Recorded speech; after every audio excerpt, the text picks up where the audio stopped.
Hello दोस्तों। देखिए, पिछले क्लास में हम लोग जो पढ़े थे वह पिछले क्लास में हम लोग पढ़ चुके थे कंसंट्रेशन टर्म तक।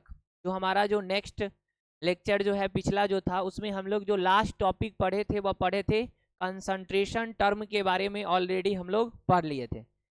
उसके बाद हम लोग जो पढ़े थे ये कंसंट्रेशन हमारे कितने तरह के होते हैं, तो ये भी हम लोग जान चुके थे कि कंसंट्रेशन टर्म हमारा टोटल जो होता है वह 10 गो होता था। तो इनके बारे में भी हम लोग पढ़ चुके थे, लेकिन फिर भी एक बार हम रिकॉल करा देते हैं। तो हम लोग जो है स्टार्ट करते हैं फिर से कि कंसंट्रेशन टर्म से कि हमारा कंसंट्रेशन होता क्या है। तो इसको थोड़ा सा हम शॉर्ट में बता देते हैं ताकि आप लोग का एक बार रिकॉल भी हो जाएगा। सबसे पहली बात आता है कि हमारा कंसंट्रेशन होता क्या है। ये कंसंट्रेशन अगर टॉपिक आया तो इस टॉपिक को आने के पीछे हमारा रीजन क्या था।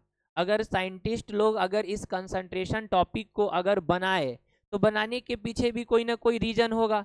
तो यह क्या रीजन है, सबसे पहले हम लोग इसको समझते हैं। जैसे देख लीजिए कि हमारा कोई भी सबस्टांस एक यहाँ है, एक सबस्टांस यहाँ पे है, ये सबस्टांस ए है, और कोई दूसरा सबस्टांस यहाँ पे है और ये सबस्टांस जो है सो हमारा बी है।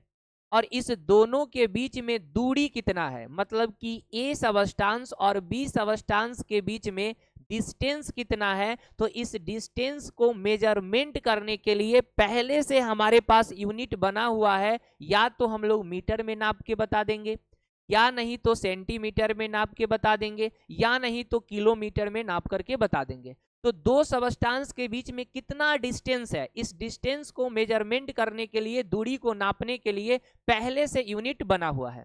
ठीक उसी तरह से अगर कोई भी ये बॉडी है, इसके अंदर कितना इंटरनल पार्टिकल है, इस इंटरनल पार्टिकल को मेजरमेंट करने के लिए इस इंटरनल पार्टिकल के अंदर कितना हमारा मास है, इसको मेजरमेंट करने के लिए पहले से यूनिट बना हुआ है। केजी बना हुआ है, ग्राम बना हुआ है, क्विंटल बना हुआ है, तो ये पहले से बना हुआ है। ठीक उसी तरह से कोई भी ए सबस्टांस है, इसमें कितना ये कितना हमारा जगह छेक रहा है, तो इसको मेजरमेंट करने के लिए पहले से यूनिट बना हुआ है। एल गुने बी गुने एच, आप लोग फॉर्मूला पढ़े होइएगा, लंबाई गुने चौड़ाई गुने ऊंचाई। मतलब इसमें लंबाई कितना है, इसमें चौड़ाई कितना है, इसका मोटाई कितना है, तो इसके लिए ऑलरेडी फॉर्मूला बना हुआ है एल गुने बी गुने एच। तो देखो, जिस तरह से हमारा दो सबस्टांस के बीच में दूरी के लिए पहले से, दूरी नापने के लिए पहले से यूनिट बना हुआ है सेंटीमीटर, इस किसी भी सबस्टांस के अंदर कितना इंटरनल पार्टिकल है इसको मापने के लिए हमारा यूनिट बना हुआ है। ठीक उसी तरह से अगर कोई शरबत है, इस शरबत है, पानी ले लिए और इसमें हम लोग डाले हैं चीनी को, चीनी को डाले तो भाई शरबत बना।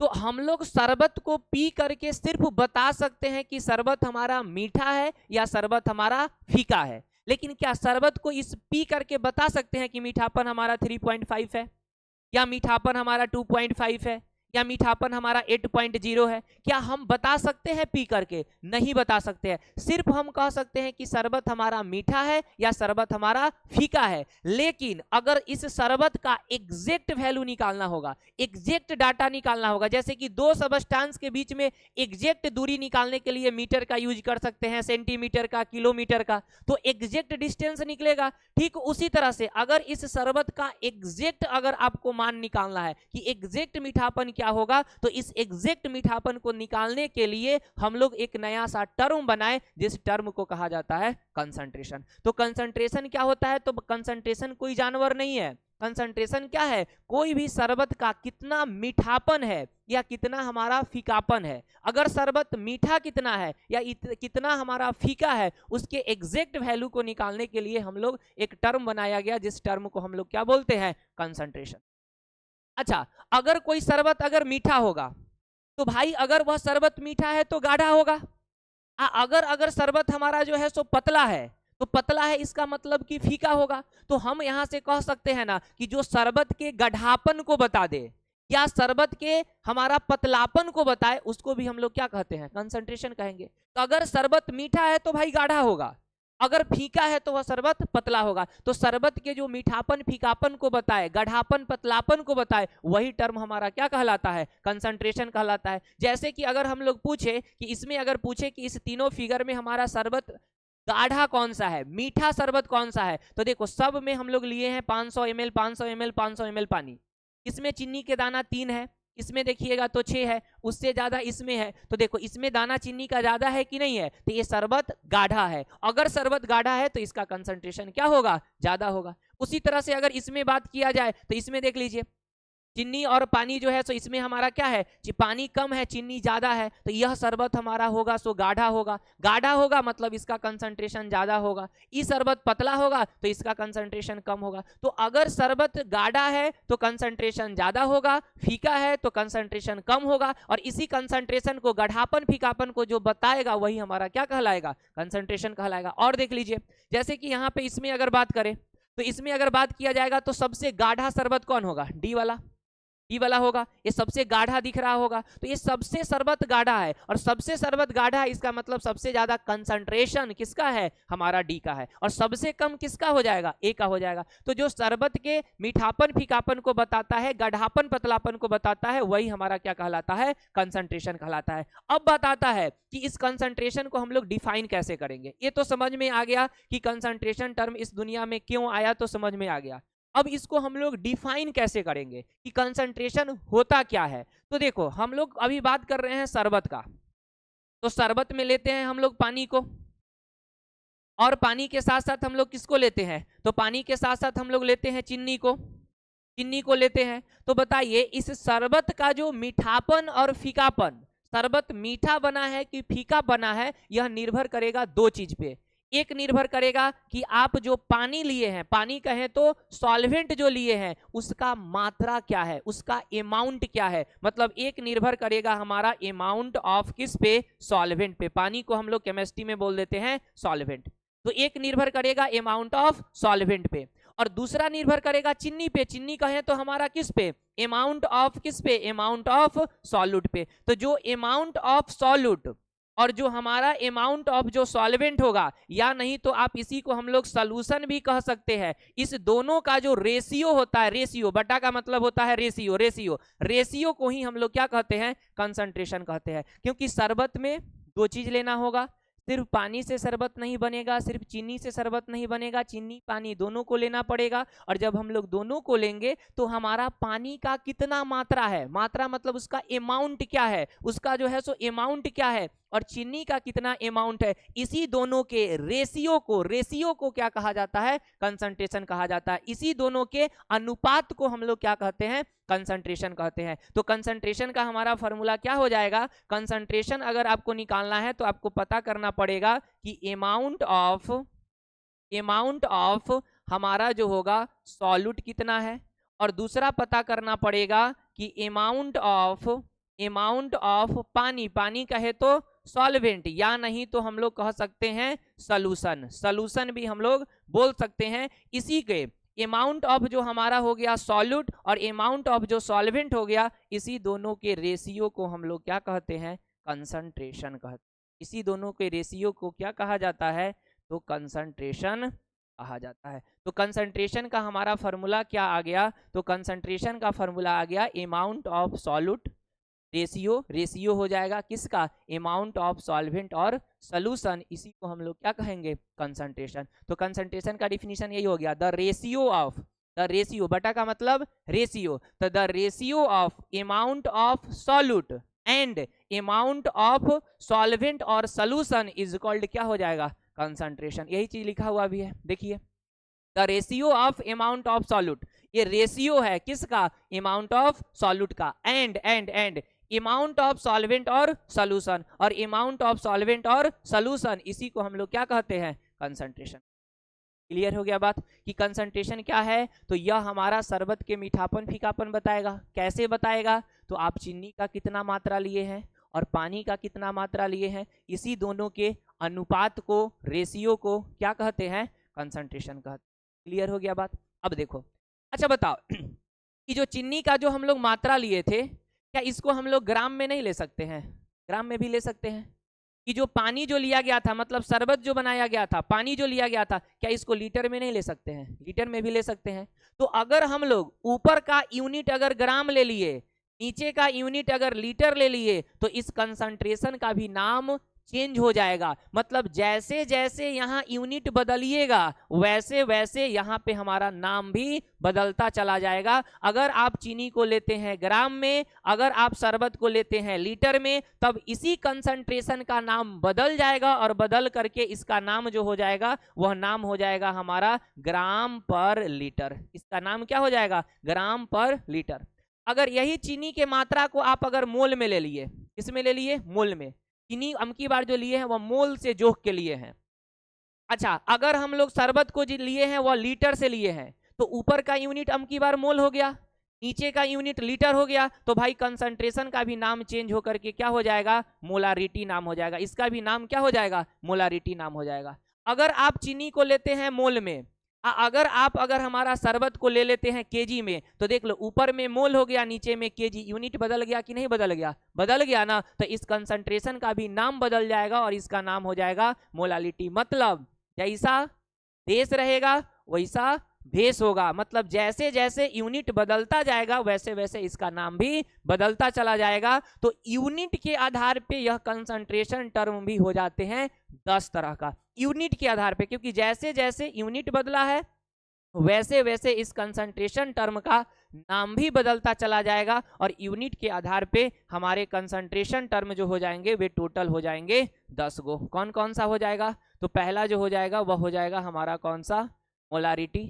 दूसरा हो जाएगा मोलालिटी। तीसरा मोल फ्रैक्शन, नॉर्मलिटी, ग्राम पर litre, percentage W/W, percentage W/V, percentage V/V, ppm और फॉर्मेलिटी। देखो इस सब कंसंट्रेशन टर्म है।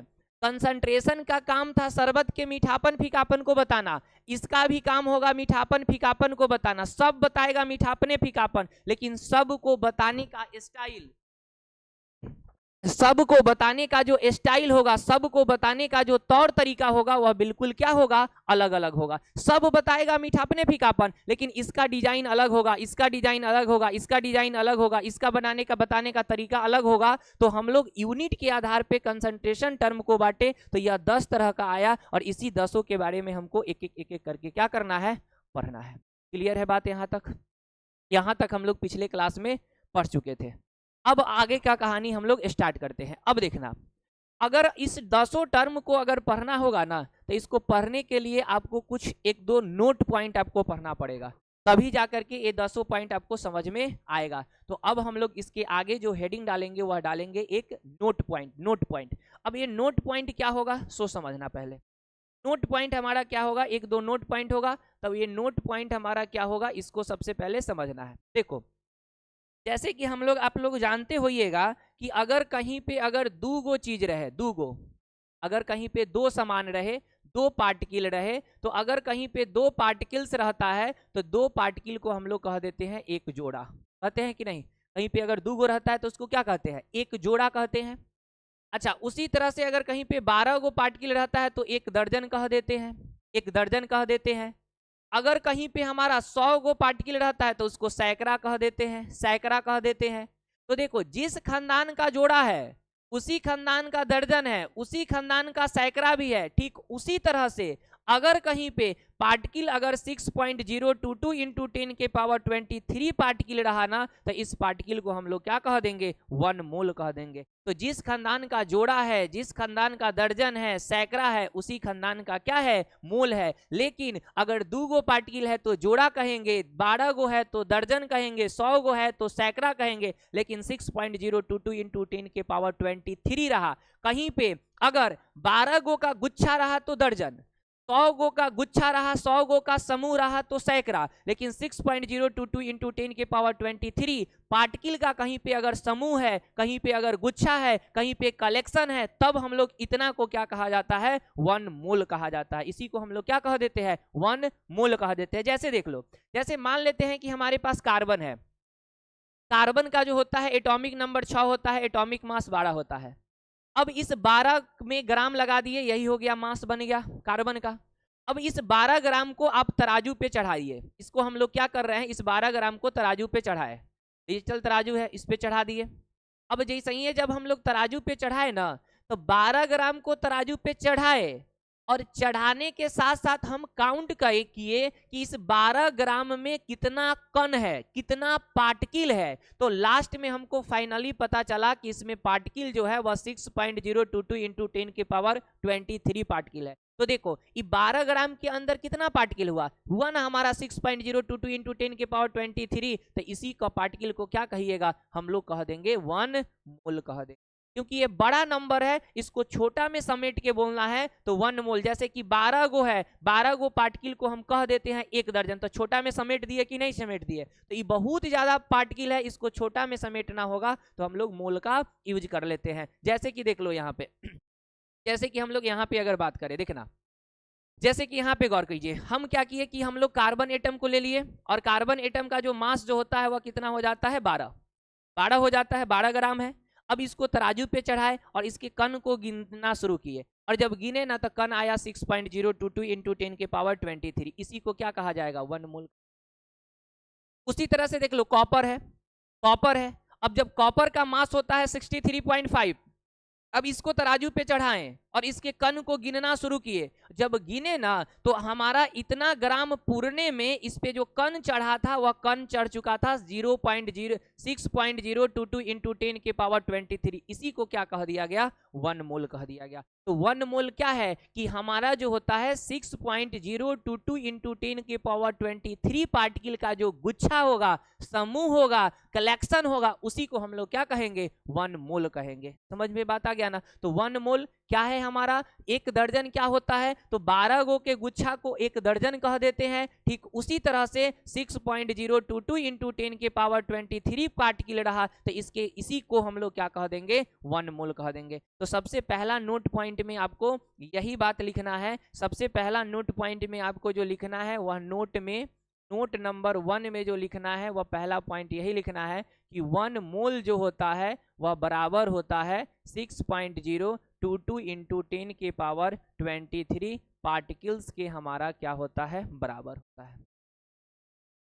पार्टिकल्स के क्या हो जाता है, बराबर हो जाता है। तो 1 मोल जो होता है वह 6.022 इंटू 10 की पावर 23 के बराबर, वह किसी का भी हो, वह मोल हमारा किसी का भी हो। जैसे मान लेते हैं कि वह मोल कार्बन का है, 1 मोल कार्बन पूछा जाए तो वही होगा 6.022 इंटू 10 की पावर 23। अगर 1 मोल वाटर कहा जाए तो 6.1 मोल में इतना ही पार्टिकल रहेगा, कितना, 6.022 इंटू 10 की पावर 23। जैसे 1 दर्जन में 12 गो ही पार्टिकल रहेगा, उसी तरह से 1 मोल में हमेशा 6.022, एक नहीं लिखा हुआ है तो 6.022 इंटू 10 के पावर 23। अगर 1 मोल NaCl है फिर भी उतना ही पार्टिकल रहेगा। 1 मोल अगर हाइड्रोजन आयन है फिर भी उसमें हमारा उतना ही पार्टिकल रहेगा। 1 मोल आ गया तो पार्टिकल फिक्स हो गया, कितना, 6.022 इंटू 10 के पावर 23। और इस नंबर को खोजे थे एवोगाड्रो साहब, इसलिए हम लोग इसी नंबर को एवोगाड्रो नंबर भी कहते हैं।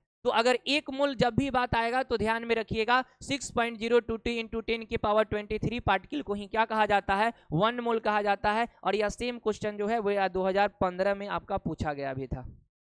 एक क्वेश्चन जो है वे आपके 2015 में जो पूछा हुआ है कि 1 मोल कितना के बराबर होता है। अब चलिए दूसरा नोट पॉइंट हमारा क्या देखना है, तो देखो हमको दूसरा में निकालना है मोल। तो जब भी आपको मोल निकालना होगा ना तो आपको मास को रखना पड़ेगा ऊपर में, ये फार्मूला होता है।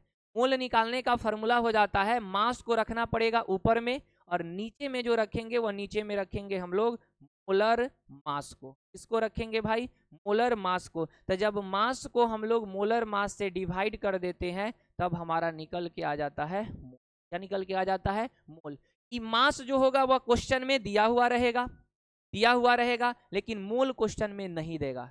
कि मोल जो है वह क्वेश्चन में नहीं देगा। तो इस मोल को हम लोग कैसे निकालेंगे, कैसे निकाला जाता है, तो सबसे पहले मोलारिटी नॉर्मलिटी सबको पढ़ने से पहले आपको सीखना पड़ेगा कि हम लोग मोल कैसे निकालेंगे। लेकिन मोल को निकालने के लिए क्वेश्चन में मास देगा बट मोलर मास नहीं देगा। तो मोलर मास कैसे निकलेगा, तो इस चीज को सीखना पड़ेगा। और इस मोलर मास को निकालने के लिए आपको कम से कम 1 से लेकर के 20 तक एटॉमिक नंबर याद होना चाहिए। और 1 से 20 तक जब एटॉमिक नंबर याद रहेगा तभी आपका ये मोलर मास निकल पाएगा। तो आपको क्या करना है, मोल जब भी निकालना पड़ेगा तो मोल के लिए फॉर्मूला होता है मास बटा मोलर मास। मास क्वेश्चन में देगा, मोलर मास क्वेश्चन में नहीं देगा। इसको निकालने के लिए हमको क्या करना पड़ेगा, 1 से 20 तक कम से कम एटॉमिक नंबर को याद रखना पड़ेगा, तब जाकर के हमारा मोलर मास निकलेगा। अब कैसे मोलर मास निकलेगा, तो पहले हम लोग 1 से 20 तक एटॉमिक नंबर बहुत सारे लोगों को याद भी होगा, कुछ लोगों को याद नहीं भी होगा। तो याद है फिर भी अच्छी बात है, नहीं याद है उससे कोई लेना देना नहीं है, हम सबको लिख देते हैं। जिनको याद है उनका रिकॉल हो जाएगा, जिनको नहीं याद है वे लोग याद कर लेंगे। तो इस दोनों नोट पॉइंट को उतारिएगा और इसके बाद नेक्स्ट हेडिंग डालना है। चलो इसके बाद जो है सो नेक्स्ट हेडिंग आप लोग को डाल लेना है इंपॉर्टेंट पॉइंट अबाउट। अगला जो हेडिंग जो डाल लेना है वह डाल लेना है आप लोगों को some important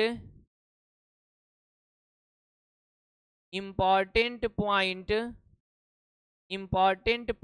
about some important point about atomic number. Atomic number को डिनोट किया जाता है जेड से, जेड से किया जाता है एंड एटॉमिक मास। और इस एटॉमिक मास को जो है एटॉमिक मास, इस एटॉमिक मास को डिनोट किया जाता है ए से। अगर हम इसी चीज को अगर हम हिंदी में लिखें तो हिंदी में जो हो जाएगा वह हो जाएगा हमारा क्या चीज, हमारा हिंदी में हो जाएगा हमारा कुछ एटॉमिक परमाणु संख्या तथा परमाणु द्रव्यमान का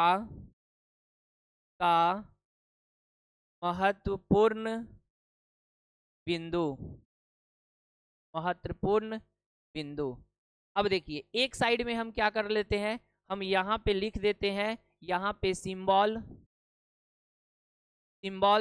को हम लोग कहते हैं संकेत।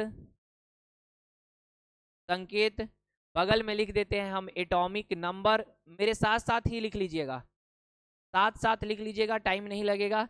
तो हमारा हो जाएगा एटॉमिक नंबर। एटॉमिक नंबर को हम लोग कहते हैं परमाणु संख्या, हम यहाँ पे लिख ही दिए हैं, तो हिंदी आप लोग खुद से कर लीजिएगा। और यहाँ पे हो जाएगा हमारा एटॉमिक मास। एटॉमिक मास को डिनोट किया जाता है ए से। अब चलो अब सबको हम लिख देते हैं। जैसे देखिए हाइड्रोजन का सिंबल होता है H होता है हाइड्रोजन का सिंबल, और इसका जो एटॉमिक नंबर जो हो जाता है वह हो जाता है 1।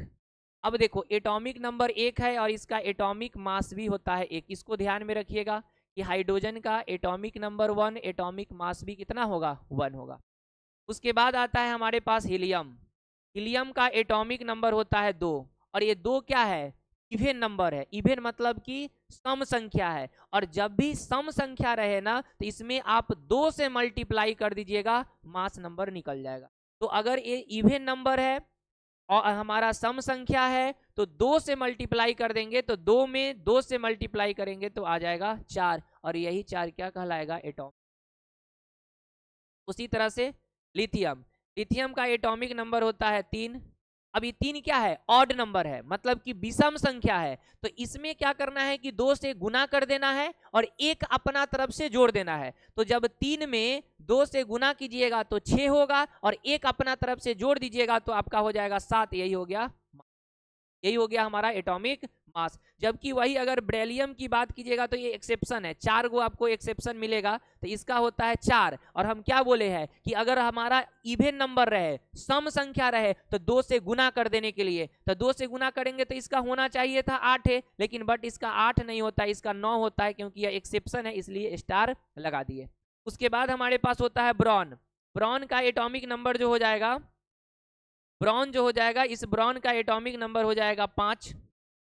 हमारा जो हो गया सो ब्रॉन हो गया, और इसका एटॉमिक नंबर हो गया 5। और 5 क्या है, ऑड नंबर है। तो ऑड नंबर है तो इसमें 2 से गुना करेंगे और 1 अपना तरफ से जोड़ देंगे। तो 5 में 2 से गुना करेंगे तो हो जाएगा 10, 1 जोड़ देंगे तो हो जाएगा 11। उसी तरह से कार्बन का होता है 6। 6 क्या है, इवेन नंबर है, 2 से गुना कर दीजिए, मास नंबर निकल जाएगा, मास नंबर जो है सो निकल जाएगा। उसी तरह से नाइट्रोजन भी एक्सेप्शन है। तो इसको भी ध्यान में रखिएगा। इसका होता है 7, 7 हमारा ऑड नंबर है, मतलब विषम संख्या है, तो 7 दूना 14, एक होना चाहिए था 15, लेकिन इसका 15 नहीं होता है, इसका जो होता है वह होता है 14। उसी तरह से देख लीजिए यहाँ पे ऑक्सीजन, ऑक्सीजन का एटॉमिक नंबर 8, 8 है तो एटॉमिक मास हो जाएगा 16।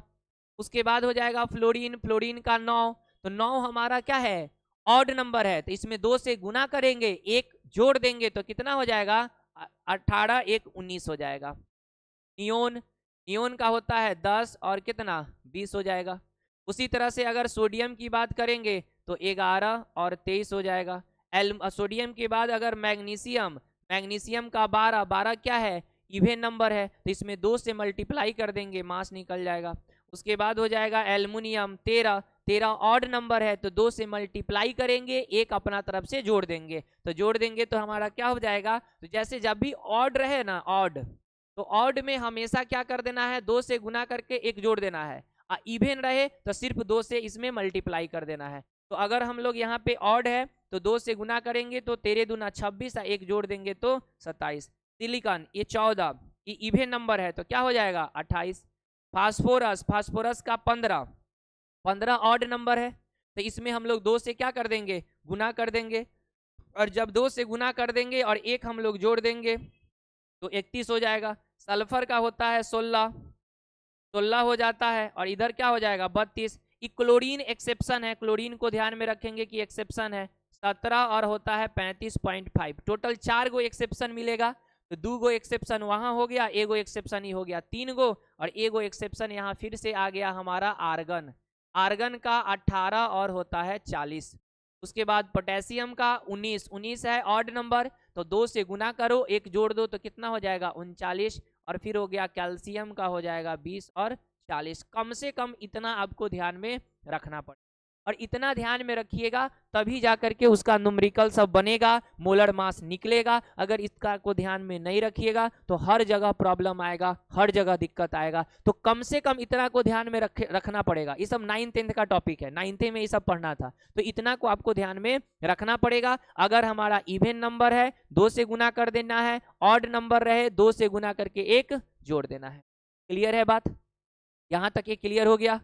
अब बात आता है कि भाई मोलर मास निकलेगा कैसे। तो देखो मोलर मास हम लोग निकालेंगे कैसे, तो गौर कीजिएगा कि मोलर मास हमारा निकलेगा कैसे। तो नेक्स्ट हेडिंग जो डाल लेंगे वह डालेंगे हम लोग मोलर मास। इसी मोलर मास को हम लोग कह देते हैं मॉलिक्यूलर, मॉलिक्यूलर वेट कह देते हैं। इसी को हम लोग क्या कह देते हैं, मॉलिक्यूलर, मॉलिक्यूलर हम लोग इसी को मास भी कहा जाता है, जबकि हिंदी में इसको हम लोग बोल देते हैं मोलर द्रव्यमान बोला जाता है। इसको हिंदी में क्या कहा जाता है, मोलर, मोलर द्रव्यमान नहीं तो आणविक द्रव्यमान भी कहा जाता है। इसी को हम लोग क्या कह देते हैं, आणविक, आणविक द्रव्यमान, आणविक द्रव्यमान भी कहा जाता है। अब देखिए मोलर मास हमारा निकलेगा कैसे, सो गौर करो। ये सब डिफिनीशन इसका जो है, ये सब 9th 10th में 11th में ये सब का डिफिनीशन था। अभी डिफिनीशन से कोई लेना देना नहीं है, सिर्फ निकालने आना चाहिए, क्योंकि हर जगह इसके मोलर मास का आपको यूज पड़ेगा। तो हम लोग निकालेंगे कैसे, सो देखिएगा कि हम लोग जो है सो निकालेंगे कैसे। इसको निकालने के लिए आपको क्या करना पड़ेगा, जैसे हम पहला एग्जाम्पल आपको लेते हैं, देखना पहले एग्जाम्पल से। हम 2-3 एग्जाम्पल बताते हैं, फिर कुछ हम होमवर्क में दे देंगे आपको। सबसे पहले बात करते हैं वाटर का। वाटर का यही होता है H2O, H2O होता है। और इस वाटर के फॉर्मूला का अगर मोलर मास निकालिएगा तो आपको सबसे पहला काम करना है, देखना है कि हाइड्रोजन कै पीस है, हाइड्रोजन का पीस कितना है। तो इसमें अगर देखिएगा तो हाइड्रोजन आपको मिलेगा 2 पीस। हाइड्रोजन कितना पीस मिलेगा, 2 पीस। 2 पीस है तो लिखेंगे 2 गुना। और हाइड्रोजन का अभी अभी हम लोग मास जाने हैं कि हाइड्रोजन का जो मास होता है वह हमारा 1 होता है। तो हाइड्रोजन का मास जो हो गया सो हो गया 1, प्लस ऑक्सीजन जो है वह 1 पीस है, कुछ नहीं है तो यहाँ 1 है, तो ऑक्सीजन 1 पीस है तो लिखेंगे 1 गुना में ऑक्सीजन के मास को अब ध्यान में रखेंगे तो ऑक्सीजन का एटॉमिक नंबर 8 होता है, मास जो होता है वह 16 होता है। तो यहाँ पे मास को रखना है ना कि एटॉमिक नंबर को। तो मास हो गया 16। अब सॉल्व कर लेंगे तो ये हो गया 2 जोर जोर 16 यानी कि कितना आ गया 18। और यह 18 इसका यूनिट हो जाता है ग्राम पर मोल। मतलब कि एगो पानी के कण का वजन नहीं है, 1 मोल पानी का जो वजन होता है वह होता है हमारा 18 ग्राम होता है। और इसी 18 ग्राम पर मोल को हम लोग क्या कहते हैं, मोलर मास कहा जाता है। जैसे एक और एग्जांपल देखिए, एक और एग्जांपल देख लीजिए हमारा H2SO4 का। अगर H2SO4 में बात कीजिएगा तो सबसे पहले देखो कि H कै पीस है, तो H हमारा कै पीस है, 2 पीस है। इसका हमारा मास मास मास मास हमारा कितना होगा हाइड्रोजन का, तो 1 होगा। प्लस सल्फर यहाँ कितना पीस है, 1 पीस है। ऑक्सीजन 4 पीस है लेकिन सल्फर 1 पीस है, तो 1 पीस है तो 1 गुना। अब सल्फर का मास याद है तो अच्छी बात है, नहीं तो याद करेंगे कि सल्फर का एटॉमिक नंबर 16 और एटॉमिक मास 32 होता है। तो इसका मास जो हो गया वह हो गया हमारा 32। प्लस ऑक्सीजन कितना पीस है, 4 पीस है, तो 4 पीस है तो यहाँ पे हो जाएगा ऑक्सीजन 4 गुना। अभी अभी देखे हैं कि ऑक्सीजन का मास था 16, ऑक्सीजन का मास कितना था 16 था। अब इसको सॉल्व करेंगे तो 2 जोड़ 32 जोड़ 64 सबको जोड़िएगा 98 ग्राम पर मोल। यही आ गया हमारा क्या चीज।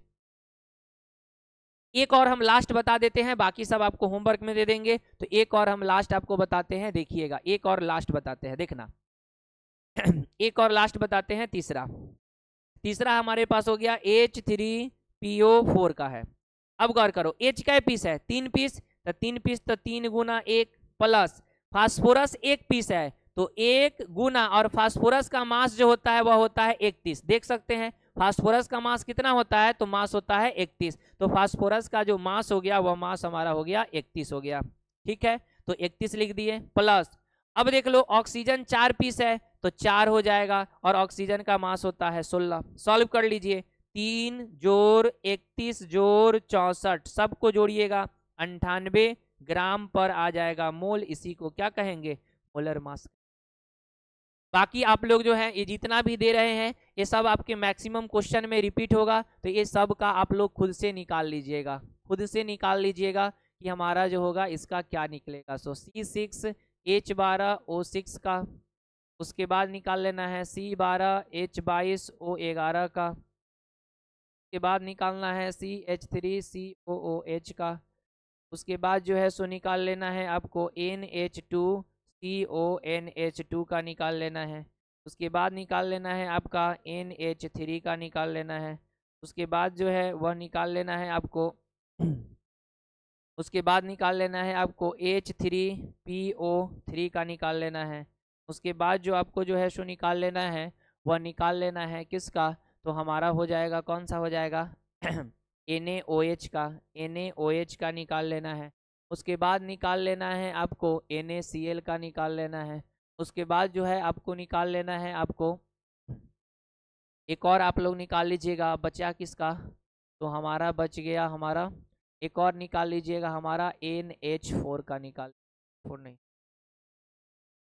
आपका जो हो जाएगा हमारा हो जाएगा कौन सा, तो एक और आप निकाल लीजिएगा NaCl हो गया, NaOH हो गया, ये हो गया, ये हो गया, कार्बोऑक्जेलिक आपका निकाल लीजिएगा COO। तो ये 10 का आप लोग मोलर मास खुद से निकाल लीजिएगा। इस सब का आंसर जो है नेक्स्ट वीडियो में हम बता देंगे। तो आज हम लोग जो है रहने देते हैं इतना ही तक।